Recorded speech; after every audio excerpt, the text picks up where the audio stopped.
Greetings and welcome, I'm Ash, and this is my review for Sorcery Part 3, The Seven Serpents. It is quite fascinating to see how much the Sorcery series has changed from game to game.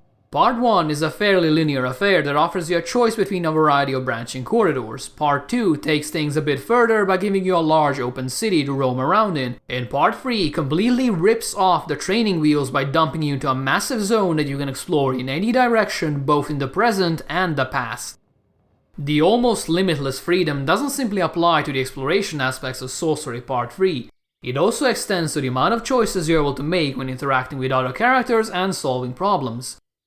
For example, in Sorcery Part 1, if you get attacked by a bear, you can use the Law spell to pacify it and then quickly make your getaway. In Part 3, however, you can use the Law spell to not just pacify the bear, but to use it as your own personal mount with which you can cross vast distances unimpeded. Because let's face it, who is going to stop a guy riding a bear?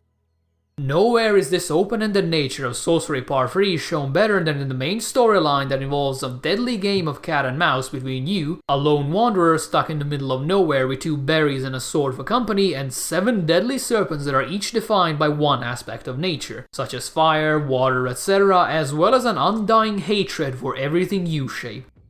Since your opponents aren't particularly keen on dying, you will have to do a lot of running around in order to discover clues about not just their location, but also what you can use to even the odds, as facing flying, fire-breathing dragons tends to end quite poorly for those without wings.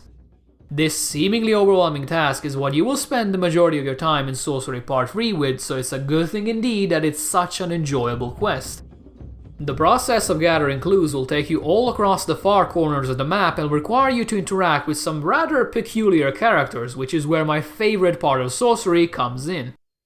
I've mentioned this in my Part 1 and 2 review, but Sorcery has one very special element that most other RPGs tend to ignore: realistic character behavior depending on the situation.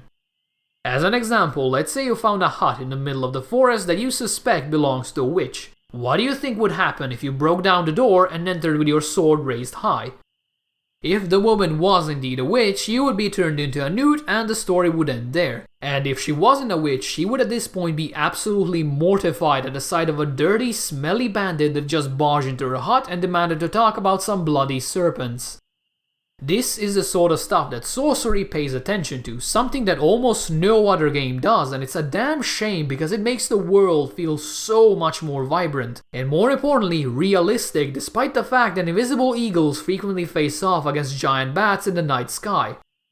To take the same example again, if you would instead approach the hut as a normal, sane person and knock on the door, you would almost certainly get a response.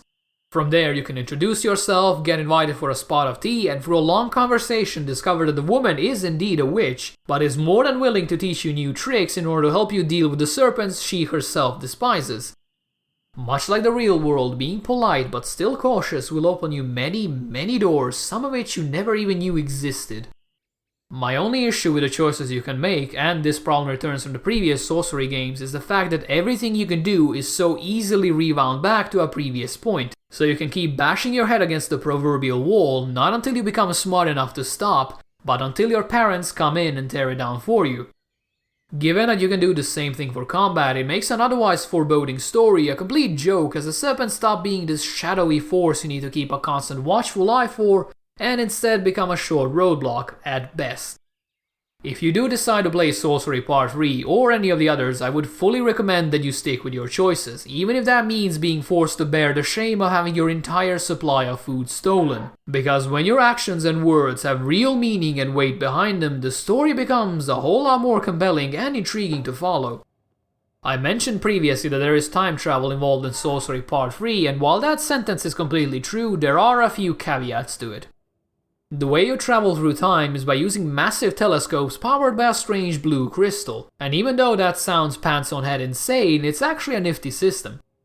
The telescope-like objects are capable of projecting a tight beam of light that distorts time itself and allows you to access locations that might not be present in the timeline you're currently in. What this means is that the already massive world of Sorcery Part 3 is actually double its size, as you can visit locations in the present, shine a time-bending light on them, and then revisit them again for a completely different experience.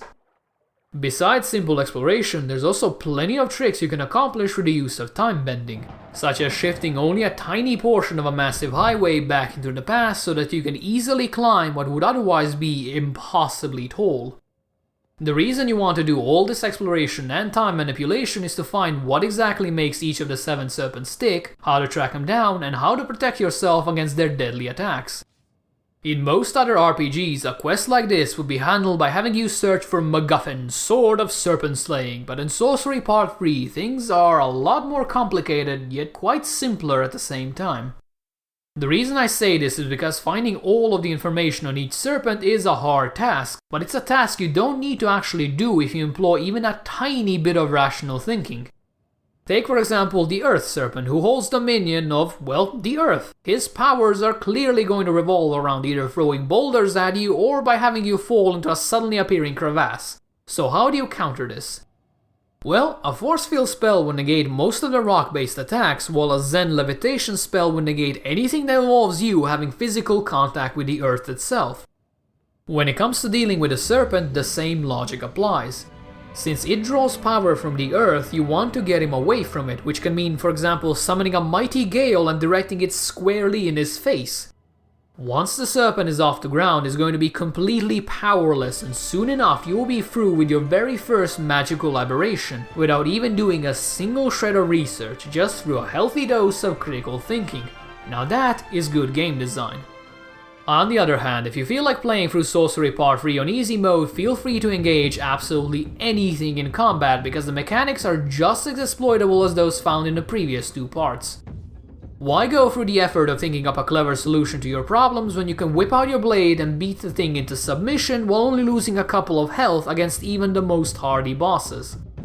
The issue stems from the fact that enemy patterns are extremely obvious, so it's very easy to defend against their big attacks and overpower their weak attacks for massive damage. I've said this before and I'll say it again, but the whole combat system is a huge disappointment compared to what it could have been, especially when you consider how well written it is.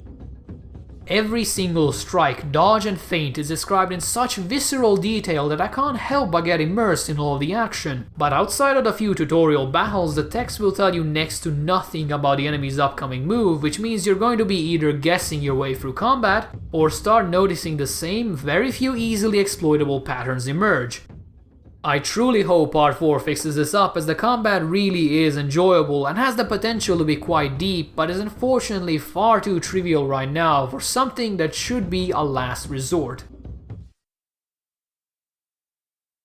Sorcery Part 3 is a combination of everything I adore about narrative-driven games. Some great writing that makes the world come alive, an interesting cast of characters that all behave in their own unique way, a vast region to explore in whichever fashion you choose, and most importantly, a story that gets your brain gears turning as you attempt to find the best solution to each problem.